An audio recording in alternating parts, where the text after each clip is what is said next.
بسم اللہ الرحمن الرحیم۔ آج یہ بیان سنتے ہیں اور پھر اس پر تبصرہ کرتے ہیں۔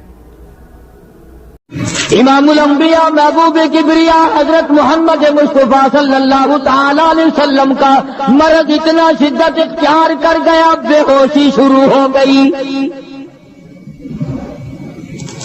کبھی ہوش آ جاتا ہے، کبھی پھر بے ہوشی طاری ہو جاتی ہے، مرض بڑھتا چلا گیا۔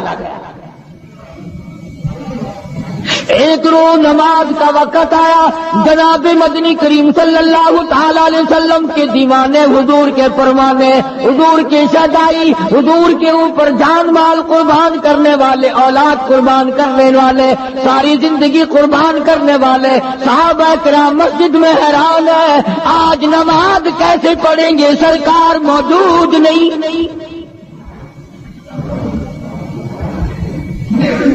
جناب عائشہ صدیقہ رضی اللہ تعالی عنہا نے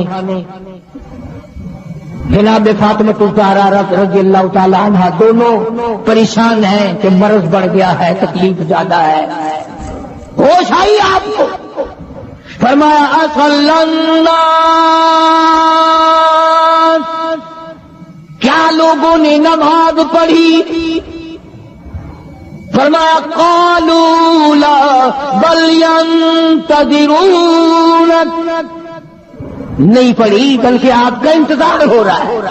سارے دیوانے، سارے پروانے، سارے شہدائی، سارے جانثار، سارے غمگسار، ساری زندگی قربان کرنے والے دیواروں کے ساتھ لگے ہوئے کھڑے رو رہے ہیں، کالی کملی والے آج اگر تیرا دیدار نہ ہوا تو ہم مر جائیں گے۔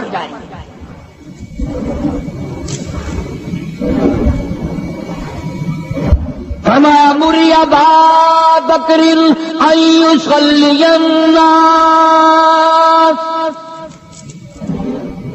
عائشہ رضی اللہ تعالی عنہا، ابو بکر کو میری طرف سے حکم دو، میرے مصلی پہ کھڑا ہو کر نماز پڑھائے،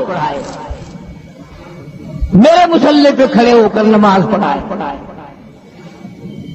حضرت عائشہ رضی اللہ تعالی عنہا نے عرض کر دیا، میرے آقا، میرا ابا تو کئی دن سے روتا پھرتا ہے، کئی دن سے رو رہا ہے۔ اذا جاء نصر اللہ کی سورت جب نازل ہوئی تو سارے صحابہ نے خوشی منائی، سارے مدینے نے خوشی منائی۔ اذا جاء نصر اللہ والفتح، اللہ کی حمایت آئے گی، نصرت آئے گی، تائید آئے گی، فتح آئے گی۔ وَرَأَيْتَ النَّاسَ يَدْخُلُونَ فِي دِينِ اللَّهِ أَفْوَاجًا، تم دیکھو گے کہ فوج کی فوج اسلام میں داخل ہو رہی ہے، لشکر کے لشکر اسلام میں داخل ہو رہے ہیں۔ ساری بات خوشی کی ہے۔ فَسَبِّحْ بِحَمْدِ رَبِّكَ، اور آپ میری تسبیح بیان کریں۔ بس یہ ایت سن کر ابو بکر کی چیخ نکل گئی۔ سارا مدینہ خوشیاں منا رہا ہے، سارا مدینہ خوشیوں میں ہے، سارے صحابہ خوشیاں منا رہے ہیں۔ عام لشکر اسلام میں داخل ہوں گے، ساری فوج اسلام میں داخل ہو جائے گی، لیکن ابو بکر صدیق کو لوگوں نے دیکھا اس کونے میں بیٹھا روتا ہے، گھر میں بیٹھا ہوا رو رہا ہے۔ اس نے پوچھا صدیق رضی اللہ تعالیٰ عنہ، سارے تو خوشیاں منا رہے ہیں، تو رو رہا ہے، تجھے کیا تکلیف پہنچی ہے؟ اذا جاء نصر اللہ کی سورت کے نزول کا پتہ نہیں چلا؟ جناب ابو بکر رضی اللہ تعالیٰ عنہ جو نبوت کا راز جانتے ہیں، مزاج شناس نبوت کے سب سے پہلا رفیق، سب سے پہلا ساتھی ابو بکر صدیق رضی اللہ تعالیٰ عنہ ہے۔ روتے روتے فرمانے لگے، آؤ مدینے والوں، یار کی جدائی کا وقت آ گیا۔ حضور کریم صلی اللہ علیہ وسلم کی روانگی کا وقت آ گیا۔ انہوں نے کہا تجھے کیسے پتا چلا؟ کہ دیکھتے نہیں ہو قرآن میں کیا؟ فسبح بحمد ربک، آپ میری تسبیح بیان کریں، مطلب یہ کہ آپ میرے یہاں آ جائیں۔ سب سے زیادہ صدیق اکبر نے قرآن کریم کو سمجھا۔ تو حضرت عائشہ رضی اللہ تعالیٰ عنہ نے عرض کیا، کالی کملی والے وہ تو پہلے ہی روتے پھرتے، میرے ابا تو کسی اور کو حکم دو۔ فرمایا عائشہ، امت میں تیرے باپ جیسا نظر کوئی نہیں آتا، ساری امت میں تیرے باپ جیسا نظر کوئی نہیں آتا۔ صدیق اکبر رضی اللہ تعالیٰ عنہ کو حکم مل گیا، صحابہ نے مصلی پہ کھڑا کر دیا، نماز ہو رہی ہے۔ اللہ اکبر، ایک تھوڑا سا نقطہ باریک سا ہے، اگر توجہ کرو گے تو مزہ آئے گا۔ ادھر حکم دے دیا نماز پڑھانے کا، ادھر نماز شروع ہو گئی۔ ایک تو یہ بات تھی نا، جو حکم دیا نماز ہو گئی، پوری ہو جائے گی، وہ پڑھا دیں گے، اور ایک یہ ہے کہ میں خود نماز پڑھاتا ابو بکر کو دیکھوں، صرف پڑھاتا نہ دیکھوں، میں بھی صدیق کے پیچھے نماز پڑھوں، کل لوگ کوئی اعتراض نہ کرے۔ یہ ایک بڑی بات ہوتی ہے، پر مصلی پہ بھی خود کھڑا کرنا اور خود پیچھے آ کر کے نماز کی نیت مانگنا۔ دو نوجوانوں کو بلایا، حضرت عباس رضی اللہ تعالیٰ عنہ ہے اور ایک اور صحابی ہے، دونوں کے کندھوں پہ ہاتھ مبارک رکھے اور قدم مبارک گھسٹتے ہوئے مسجد میں تشریف لائے۔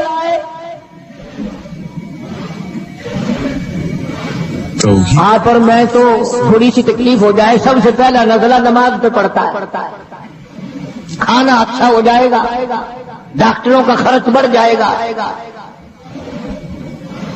اور گھر والوں کا دھیان بڑھ جائے گا، فکر بڑھ جائے گا۔ لیکن مرنے والا، بیمار پڑنے والا جو ہے نماز سے بے فکر، سب سے پہلے مسلمان نماز چھوڑتا ہے۔ اور میری بات لکھ کے لے جاؤ، لاکھوں کروڑوں میں سے 2-4 نمازی مرتے ہیں، بڑا خوش نصیب ہے وہ آدمی کہ دم نکل جائے پر نماز ایک بھی قضا نہ ہو،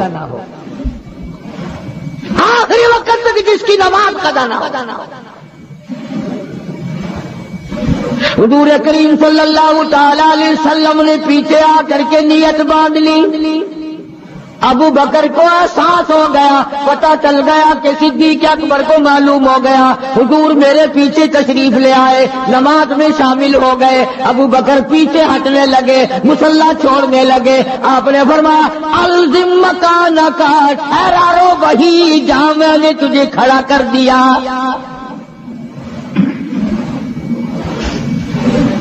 نماز ہو گئی۔ اب حضور کریم صلی اللہ علیہ وسلم جب تشریف نہیں لائے تھے، سارے غمگین تھے، سارے پریشان حال تھے، سارے یہ سوچ رہے تھے کہ آج کیا ہوگا، آج کیا بنے گی۔ سارے سرکار دو عالم صلی اللہ علیہ وسلم کے دیدار کے لیے اکٹھے ہو گئے، اور یہ آپ کا تشریف لانا، آخری تشریف لانا ہے مسجد نبوی میں، اور منبر پہ آپ تشریف فرما ہوئے۔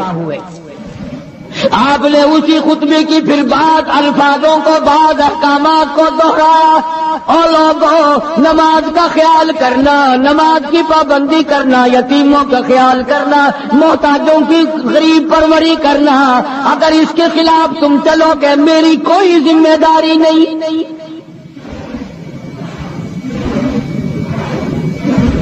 بیماری کی کیفیت کو دیکھ کر، چہرے کی کیفیت کو دیکھ کر صحابہ کرام رو رہے ہیں، سب کا دل اندر سے یہ کہتا ہے شاید آج آخری دیدار، شاید آج آخری ملاقات ہے۔ ادھر خود اعلان فرما دیا، فرمایا لوگوں میری تمہاری شاید آخری ملاقات ہو، آج کی بات زیارت نہ کر سکو گے، میری بات سن لو، میری بات اپنے دل میں لکھ لو، کلمہ قرآن کو اپنے ساتھ رکھنا، میں یہ قرآن کریم تمہارے سپرد امانت کے طور پہ کر رہا ہوں، کل قیامت میں تم سے واپس لے لوں گا۔ تو جی آپ نے ان کی بات سنی۔ یہ حنیف ملتانی صاحب تھے رحمۃ اللہ علیہ، اللہ تعالیٰ ان کی قبر کو نور سے بھر دے، اور یہ نابینا تھے، اور اس طرح نابینا لوگ جو ہوتے ہیں ان کو نظر نہیں آتا، تو اس لیے یہ بد نظری کے گناہوں سے محفوظ رہتے ہیں، اور ان کی جو بات ہے وہ دل پر لگتی ہے۔ اللہ تعالیٰ نے ان کی بات میں ایک تاثیر ڈالی ہے کہ ان کی بات جو ہے وہ آدمی پر اثر کرتی ہے۔ اللہ تعالیٰ سے دعا ہے کہ اللہ تعالیٰ ہمیں قرآن اور حدیث سمجھنے اور اس پر عمل کرنے کی توفیق عطا فرمائے۔ آمین ثم آمین یا رب العالمین۔